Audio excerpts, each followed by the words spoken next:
Les interviews du doc, c'est maintenant sur Vinylestimes. Voilà, donc, comme promis, chose due, on est avec David Reece en direct depuis l'Italie. David, thank you so much for accepting my invitation. Again, this is the second time in Vinylestimes. We have a first interview with my brothers Arag on 213 Rocks, and now you come back on Last Ride, and you have to speak about Blacklist Utopia. Wow! Yeah, the new baby. the new Greetings, baby. everybody. Greetings. So, David, first of all, thank you so much for accepting my invitation. It's a great pleasure, of course, to speak again with this new release. 2020 was Cacophony of Soul. 2021 was Blacklist Utopia. Wow. Yep. It's a very heavy 2 CD, and the last one, it's the same like Cacophony. You have a lot of beautiful songs, large music, heavy metal side. Wow. What's a great pleasure to hear again a new one for you. For sure you have time to build this Blacklist Utopia. So few words about Blacklist Utopia for sure. Okay. When you start to record these 13 new songs, and some of the songs is very black, like Utopia, Civil War, Save Me, Book of Lies. I think it's totally where we are today all over the world for sure. Absolutely, yeah. Cacophony of Souls was released March 13th, 2020. And where I live in Italy, the virus started about 30 minutes from my house. So I had very big plans to tour Cacophony of Souls. I think 38 shows were confirmed and more were coming. And it became where I was afraid to even open my email for all the cancellations. I went into a dark place. I thought, okay, this will last a few months and we'll get back to normal. And then it kept getting worse. And I think by August, it started to open a little in Italy. But before that, my bass player, Malte Frederik Burkert, called me and said, what are we going to do? This is insane. He goes, let's write an album. And I said, yeah, let's start writing. Let's take advantage of the time. So Malte wrote about 85% of the music on the record. And while we were doing it, Andy Susemihl was doing a solo album, and he found out we were writing and recording and said, hey, I've got some ideas. So I think he wrote American Dreams music, Red-Blooded Hellraiser, and my mind is slipping right now which one the other one was. But Malte, I was unaware that he was such a great musical songwriter. Yeah. And I played with him for a long time, and he told me a lot of times he would say, hey, I've got songs, but the bands would go, yeah.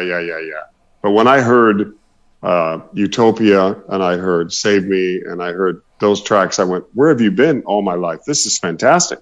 So I just sat down and said, okay, turn off the negativity, start writing lyrics and singing into the phone.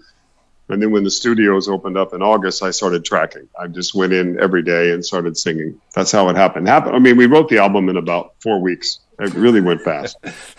Crazy. Crazy.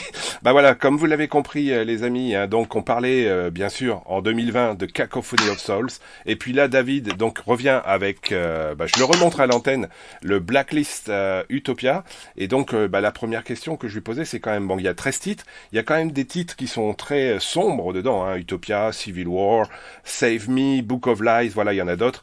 Je voulais juste au début savoir comment ils avaient écrit ce disque, hein, parce qu'ils avaient du temps.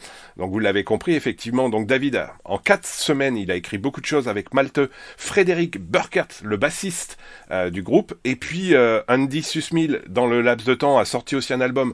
Il est venu, ils avaient des idées.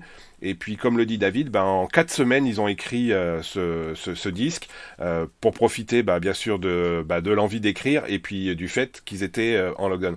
David, as you know, some people were live on a Facebook session, and we have a lot of questions provided by the listener directly to you. First questions, it's from Chris. When was the last time you've been able to play live? Oh, God. That was a cruise ship 2019 from Norway to Denmark and back. We played with Jorn and Mike Tramp That was the last live show I played. So it's been a long time. The whole year was really good, 2019. We were special guests on UDO, Steel Factory Tour. I did a lot of headline shows. 2019 was fantastic, but literally the end of October 2019, I think the 27th was the last live show that I played as Reece solo. Now, 2021, I did a live show in last May with John Steele, the band from Bulgaria. I played a small festival there. And I can tell you, it was very, very strange to go on stage. I did not feel comfortable. I felt like an alien. You have to sing and tour all the time to feel the edge. And I just felt naked. We did the show. It was a pretty good show, but it just felt odd to me. And in Bulgaria, nobody was wearing masks, and I was scared of, not wearing my mask. Everybody was hugging me and taking photos. I said, they're not protected here. What's happening? And now Bulgaria, sadly, is having a lot of trouble. But I did play one show in 2021. I did my record release party in Germany on the 29th of October, which was great. A lot of people came to the record store. It was like the old style. I did that in October, but yeah, the last real tour was for the last weekend of October for me. Bah voilà, donc là, voilà, c'est très très vieux. Chris, tu l'as compris, donc la dernière tournée, c'était octobre 2019, une croisière sur le nord avec Jorn, avec Mike Tramp. Quelques dates en Bulgarie sans masque, où c'était complètement fou, avec des photos, comme le dit David. Et puis au mois de mai, juste la release party du Blacklist Utopia, et c'est tout. Voilà, pas plus, pas moins, on va dire presque 2 ans. 2 years without any live show. Wow. Well, we speak some words about live show during this interview, David, but for sure we come back now on Blacklist Utopia. For one of the songs, you have a special guest, Roland Grapeau, with Play With You. Yeah. What a surprise to see Roland with you. Yeah, that story comes about, and I can let the cat out of the bag. I'm making an album with a new project called Iron Allies with Herman Frank from Accept. And our original... From which band? Accept? Yeah, from Accept, like me. But Herman had contacted me last summer during the lockdown as well and said, I'd like to write with you. We've never really met and been together on stage. I love your voice. And I said, I love your playing. I always thought he was the better guitar player in the band anyways. And he said, well, you know what? I would like to reach out to Roland Grapeau and write with him as well. And so we contacted him, and Roland and I and Herman started kind of writing ideas. And Roland decided to not do it. And we had written Civil War together. And I said, Roland, I'd really like to keep this and keep your solos that you did on it. And he said, absolutely. So that's how I met Roland Grapeau. He's a great musician, great talent. Really admire him. Bah voilà, comme le dit David, il y a un titre sur l'album, je vais le retrouver en faisant la traduction, les amis, qui est écrit avec Roland Grapeau, pour le coup.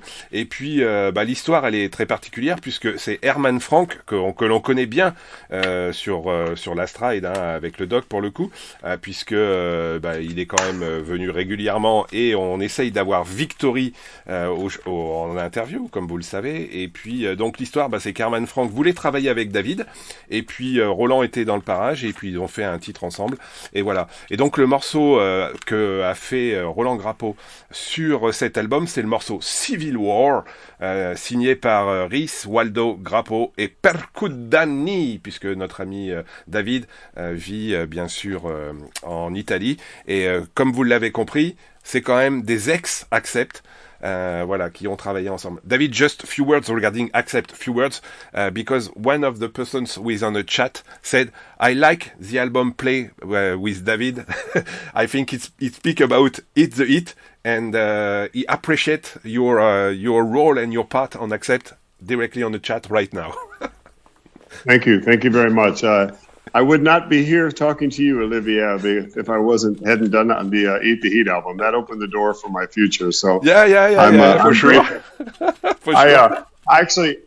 They re-released Eat the Heat remastered on a vinyl in 2019, and I was on the UDO tour. Yeah. And it was crazy because a lot of people came to me with the album that they had just bought again and said, please sign for me. When 30 years ago, they hated my guts, but now, well, it seems that people appreciate the album, and that makes me happy. Yeah, I'm very proud of it. As you know, sometimes it's very difficult because when you have some codes, something like that, when you change something, it's very difficult. But few years after, when we take time to listen the music, listen where we are with this album, sometimes he said, "Oh, okay, it's a great album." Yeah. I mean, and people ask me about it all the time. So 33 years later, it tells me that the album had some impression on people. So, and the longer they listen, the more they like it. So I'm proud of that. Yeah. Bah voilà, c'était juste un petit mot sur le Accept, le Hit the Hit, parce qu'on va pas parler trop d'Accept quand même, parce que je préfère qu'on parle quand même de l'album de David, mais en tout cas, voilà, vous avez compris, il y a beaucoup de gens qui l'ont accepté 23 ans après. Voilà, on revient. David, what is the difference between your three albums? Because on 2019 you released Resilient Heart, 2020 Cacophony of Souls, and now Blacklist Utopia on 2021. Maybe three disc or three CD in 3 years, maybe. What is the difference between this? This is more, you are more confident on the band with Andy, with the rest of the band to create something. It is maybe you have to wait the next one to be sure that the fourth album coming in 2022, it's a new heavy metals CD with a lot of energy provided by the bands. Resilient Heart is a little more of my old style hard rock blues edge. I was starting to get heavy again. The suggestion came from my manager that I had to go back to the Eat the Heat, Ecstasy, D-Train, the high energy power songs, and use my voice to full capacity. And real quickly, I think I wasted some time doing projects with kind of a white snake edge and all that for a few years. And I wasn't being myself. So I looked inside myself and said, okay, songs like Perfect Apocalypse and Karma and songs like that, Two Coins and a Dead Man, I'm Resilient. That's me. And then Cacophony, I said, okay, I'm really going to focus on opening the door back into the heavy edge. And then I evolved into Blacklist Utopia, and it's a little heavier because Malte comes from Megadeth and Metallica and that stuff. He's a few years younger than me, so he brought that influence. If you hear that on guitar and bass, and the grooves and the style, we brought back the tradition metal into that. But I also maintain the melodic choruses and the harmonies, which is part of who I am, because I think that pulls everybody into the hook of the song. But the riffs are getting heavier. And the next album we're working on right now, it's a little heavier, but it's a little bit like Blacklist so far. So, but who knows? I mean, it could be even more heavy by the time we finish. I mean, we just started. Yeah. Ok, so vous l'avez compris, hein. Donc depuis 2018, il y a eu 3 albums. Donc le Resilient Heart, le Cacophony of Soul et le Blacklist Utopia. Et comme vient de le dire David, il y en a un autre qui arrive, qui est en train d'être créé, produit, donc c'est la bonne nouvelle du jour. Et puis effectivement, le Resilient Heart était plus dans le côté Whitesnake, côté Bonfire, voilà, les choses un peu plus bluesy rock. Et puis son management lui a dit non, faut que tu reviennes à quelque chose de un peu plus métal, un peu plus heavy, avec sa voix, avec des grosses guitares. Donc on l'avait déjà découvert dans le Cacophony of Soul, dans le Blacklist Utopia, en tout cas. C'est encore meilleur. David, another question provided by some people with live on a chat, Facebook. Do you miss living United States? Yeah, I miss Montana. It's a great wide open state, very free, a beautiful state. It's got less than 1 million people in the whole state, so you can imagine the size. The people, the culture, very Western. I love cowboys. I love Indians. I love that lifestyle. I used to ranch and work with horses and cows, and I miss that part of it. But I'm married to a lovely Italian woman, and Italy is a beautiful country, beautiful people. But I go back to Montana when I have time. Obviously, I went the last time in 2017. I like to hunt as well, and Montana is a fabulous place for a hunter. So, yeah, I miss it. But right now, if we get into you asked me later about Blacklist, there are some statements I've made lyrically about the way I see the way the world is working, and I'm not so sure that America is the same country it was 4 or 5 years ago. So, but I miss sitting around the fire and talking to the cowboys and you know, that style. Yeah, I miss that a lot. Bah voilà, donc la question c'était effectivement, comme vous l'avez compris, David vit en Italie, donc bah, est-ce que ça lui manque les États-Unis? Bah oui, il y a quelques, voilà, le Montana lui manque. C'est un chasseur, donc il aime bien aller chasser, il aime bien être avec des cow-boys, il aime bien tout ça. Donc ça lui manque. Il n'a pas été aux États-Unis depuis 2017, donc peut-être qu'il trouvera des changements, mais en tout cas le côté feu de bois, chasse, copain, ça lui manque. Et voilà, donc pour le coup, vous avez compris que c'est un petit peu difficile. David, another questions provided on the chat regarding the Indian cultures. I think you speak about Indian. Are you interested by the Native Americans Indian cultures on this approach that you have today when you live in your country in USA? Yeah, I actually have some native blood. I originally come from Oklahoma, and if anybody understands the history there, that was basically where all the natives were forced to move when the army took over, and it was a terrible time in our history. They called it the Trail of Tears. So what you had was thousands of different bloods and tribes were pushed into the hot country, which was called Oklahoma. So I grew up around native people. My granddaughter is half Blackfoot Indian, Montana Blackfoot.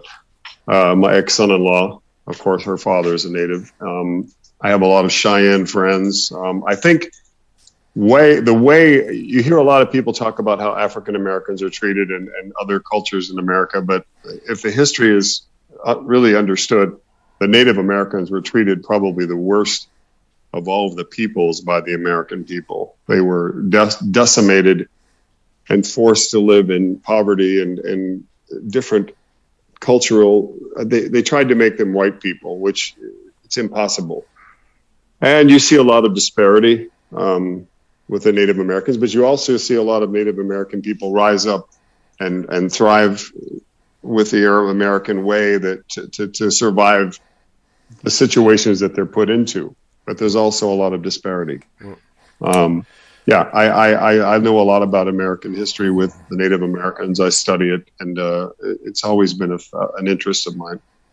Bah, comme vous l'avez compris, hein, la culture indienne côté États-Unis, David connaît bien puisqu'il a du sang indien. Il a sa grand-mère qui était effectivement voilà de ce côté-là. C'est très compliqué. Vous avez compris que les Indiens aux États-Unis, pour ceux qui ont suivi l'histoire, bah, sont quand même des personnes qui ont été très maltraitées, disséminées un petit peu partout. Il y a vraiment une histoire à travers ça. Et David est très proche de tout ça, comme il vient de le dire. David, if you come back to Blacklist Utopia, 13 songs. One of my favorite, it's maybe I don't know if it's your, but for sure it's most of the time one of the songs were so very heavy, and I think this title is clearly I would like to say the sound, the approach of this Blacklist Utopia. Most of the time seems powerful on drums, large riff. The guitar and your voice, it's totally crazy. Do you think this is one of the songs we can share to the people all over the world to say, hey, listen, Blacklist Utopia, absolutely, course, listen all the songs, but most of the time it's one of the crazy one. Yeah, it's one of my favorite tracks. The guitar solo is fantastic. That's a song that when I first started writing it with Malte, that I wasn't real sure about it, but that's always the same way. But as I started to get the ideas coming in, it really turned into something special. So yeah, that's one of my favorites. It's lyrically, musically, I think it's got a lot to say. Eh ben, on va l'écouter juste après. Donc voilà, il y a un des titres dans les 13 titres qui s'appelle Most of the Time, qui est vraiment un très très bon album, un très très bon morceau, et on va l'écouter juste après parce que c'est vraiment un disque, un extrait qui est très très fort sur cet album. Et comme moi, David, je pense que c'est un des morceaux qui est vraiment très bien. David, few words about. We have a lot of questions, of course, regarding concert gigs and something like that on 2022. We speak at the beginning the difficulty to have a clear overview now for touring because a lot of country it's maybe not totally locked down, but we had very difficult to have some gigs in different countries. So what is the next step now for you, for David Reece, for the band? Do you prepare? Do you, I would like to say, do you share something on 2022 to provide some dates, maybe in Europe, in France, or something like that? Yeah, my October and November shows have been moved to May, Spain, Holland. I have a show in November in Germany, which I'll add some other German shows around. I also have I'm going to do a Bangalore Choir, a special show in Hamburg in September. I think it's the 4th, with Oliver Lange.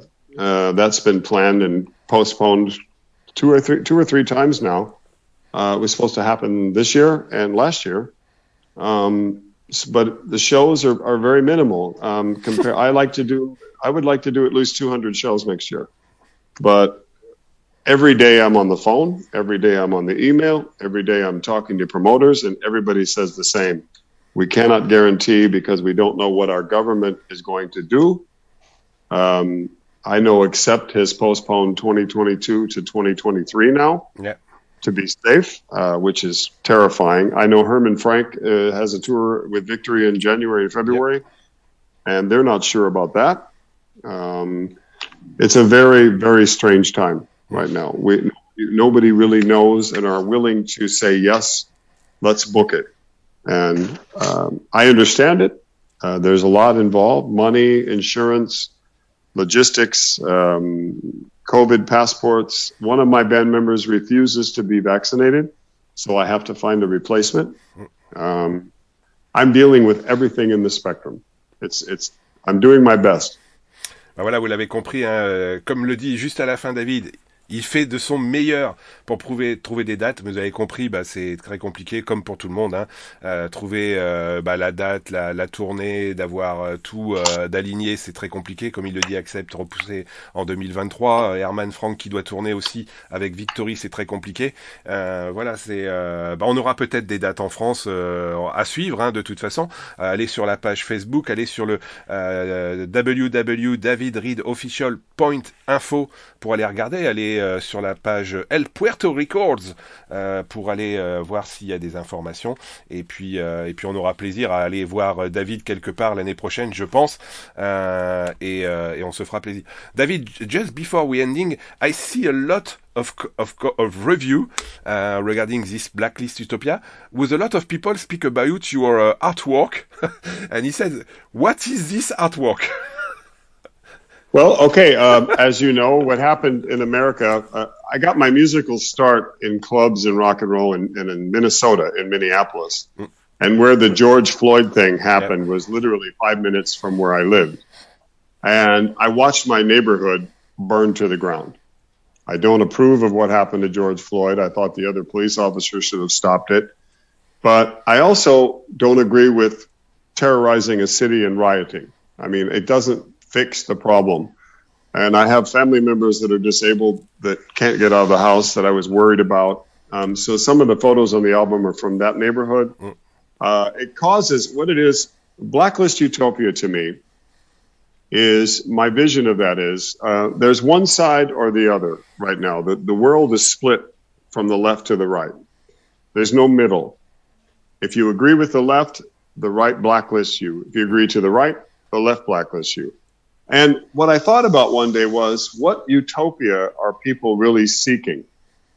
When they get there, will they be satisfied? And I don't believe they will be. I think everybody is so confused that that's where the title idea came from. So if you look at the album cover, it's the chief, the city burning, then you look on the back and there's a couple relaxing, by the pool. You have the Chernobyl, you have the Chernobyl Ferris wheel from when Chernobyl was blown up. You have a lot of things, about what we're going through right now. I mean, I just wish people would get back to rock and roll and the world would open up and we'd all just go, okay, you disagree with me, I disagree with you.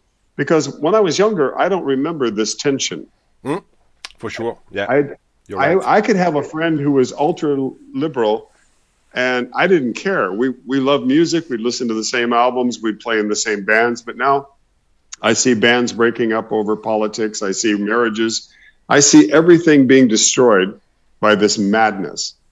And then you have COVID come in, and in the timing of everything that's happened, it's an awakening for the human race, I believe. You know, nobody's better than anybody else. I mean, we're all people. And I guess that's a political statement of my own, because I can't even watch the news anymore. I don't like to look at Facebook and find all the bad talk. Yeah. I was actually accused of being a racist last summer by a journalist and a promoter who was actually booking me, and I wasn't getting dates. And I'm like, what's going on? Then a friend called me and said, hey, they're talking really badly about you because I have some conservative leaning values that I stand by, but I'm not a racist. I mean, 99% of my family is mixed race, African-American, Mexican-American, and Native American. I mean, and I was really insulted by that, but it spread like a disease. It was like all these people on the internet just talking trash. And I said, what's happened? I mean, people know me. That's not me. So it gets so out of control that, you know, this record has a lot to say about that. And it's subjective. You don't have to agree with what I'm saying. I'm just asking you to open your mind and think about, because I don't write lyrics, baby, baby, whoa, whoa, whoa, whoa, whoa, yeah. I don't write like that. I like to write things because I read books. I like to study. If you say something tonight in the interview that inspires me, I write it down. And then maybe that's a lyric line. My wife says something in the morning on coffee. Oh, that's a song title. I listen to all kinds of different music. I'm inspired by many different artists, Steely Dan, Tom Petty, you know, AC/DC, Scorpions, all those bands are in my head. Yeah. So I just absorb that and I try to express it on paper. That's why it's very important for you to read the songs I Can Breathe, for sure. Yeah. Well, I Can't Breathe it's not about George Floyd. It's about feeling strangled with all this political correctness and everybody complaining and searching that perfect utopia.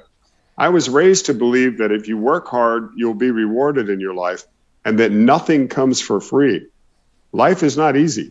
And there's a lot of people in the world who seem to believe that they're owed something.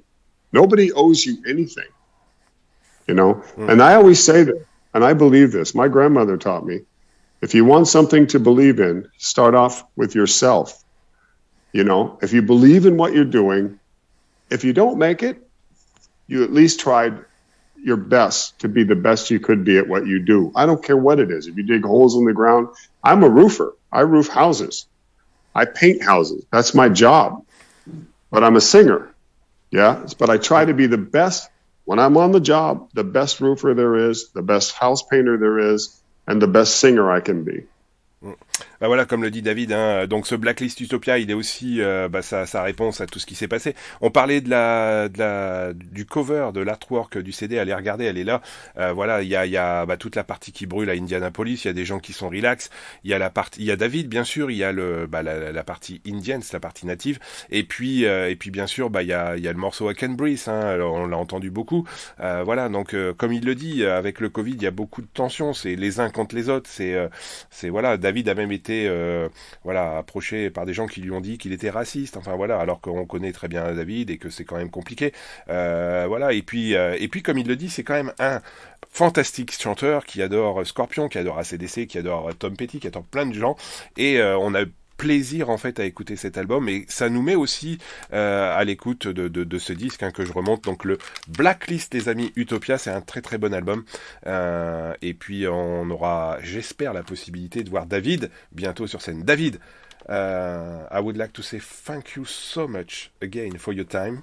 Merci beaucoup. Do you have some words for the French listener tonight who is waiting you in Paris? I'm coming. I promise I'm going to be there. I love France. What a beautiful country, beautiful people. Stay healthy, stay positive. And like I said, if you want to start believing in something, believe in yourself first. this will come to an end and we can get back to rock and roll. And I will be there as soon as possible. And I thank all of the French people. Thank you for all your great questions. Thank you, Olivier, for the interview. And thank you for everyone who's bought the album. And another thing, buy physical product. Yes. Because digital streaming is not keeping music alive. It's hurting more than it's helping. Physical actually keeps the business thriving. And go to live shows if you're allowed. Support your local bands, the big bands. That's the only way we're going to get through this. Voilà, bah, comme le dit David, il sera là. Achetez donc une nouvelle fois l'album pour, bien sûr, il n'y a pas que le streaming. Il faut aller écouter cet album, l'acheter. C'est un très très bon album. Le prochain est en route, donc on aura certainement un nouvel album de David Reece en 2022. Et puis aller en concert, il sera là, il viendra avec nous. David, maybe the last word is for you. Can you please introduce most of the time the song we finish the show tonight? Okay, this next track is one of my favorite on the record, and Olivier's as well. It's a heavy one. It's in your face. It's most of the time. Read the lyrics, sing along, and maybe you'll get the message. Rock and roll, people. Hey. Allez, on écoute tout de suite Most of the Time. David, thank you so much. Have a nice evening Thank you. In Italia, and see you and speak to you very soon, my friend. You better. We got to meet in Paris, you and me. Yeah? For sure. We'll have a nice coffee and we'll have a nice chat. Yeah, for sure. Let's go for Most of the Time. Yeah. Yeah. Thank you so much.